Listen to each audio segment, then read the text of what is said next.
dokter-dokter yang masih baru lulus, yang baru dapat izin praktek, kalau kemudian 5 tahun harus membayar iurannya, pertanyaan saya, selama ini anggaran di ID itu untuk apa ya?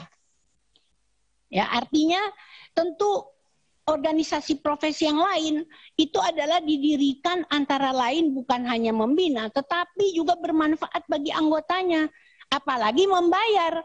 Ada berapa dokter? Tahun 2020 kalau nggak salah ada berapa ya? Saya catat kebetulan saya lihat di Google itu sekitar 120.000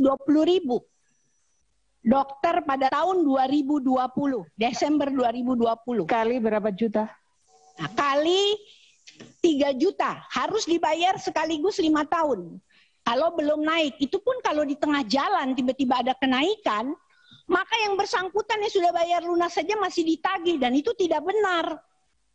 Karena tadi ada hal-hal yang berkaitan dengan isu iuran, perlu kami sampaikan iuran ID itu paling murah dibandingkan bidan dan perawat. Kita cuma 30.000 per bulan. Ya. Dan itu sebelumnya itu 15.000 per bulan. Ke PB 5%, ke pusat. Ke wilayah 10%, sisanya ke cabang. Jadi yang ke PBID cuma 1.500.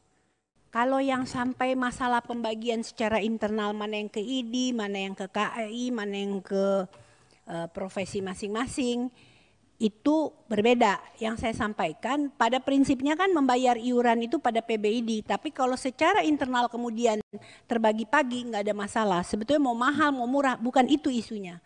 Tetapi dengan iuran yang terkumpul, tentunya sebagai organisasi profesi dengan jumlah dana yang katakanlah kalau benar tadi saya cuma waktu saya search itu 2020, tapi terakhir saya dapat bahwa anggotanya kan seluruh Indonesia nih, saya bicara ada 250.000.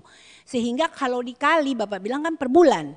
Kalau per tahun, nah, kali 5 tahun, belum kalau di tengah-tengah kurun 5 tahun itu kemudian ada yang namanya denda. Karena biasa orang bayar 5 tahun, tiba-tiba ada perubahan kenaikan anggaran tuh harus bayar lagi. Nah, bukan soal mahal atau tidaknya. Tetapi penggunaan dari dana itu tentu pertama harus ada auditnya, ada reportnya kepada anggota. Kedua, apa kemanfaatannya bagi para anggota gitu. Jadi jangan hanya dituntut kewajibannya tapi tidak diberikan haknya.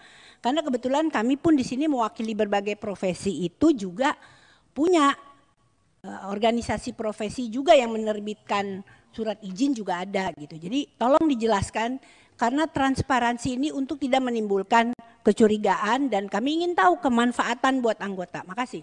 Ya, betul. Terima kasih pimpinan Bu Dewi. Jadi transparansi dan akuntabilitas itu selalu dilakukan dalam proses audit tiap tahun.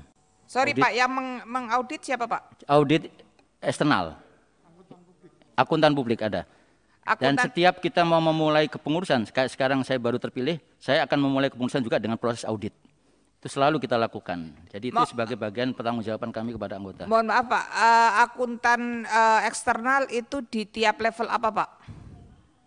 Level di pusat atau tiap cabang atau seperti apa Pak? Ya, kami lakukan di PB. Di PB karena iuran tadi seperti disampaikan Bu Dewi, iuran itu kemudian kan disampaikan juga ke PB. Ke PBID jadi ke pusat. Ya.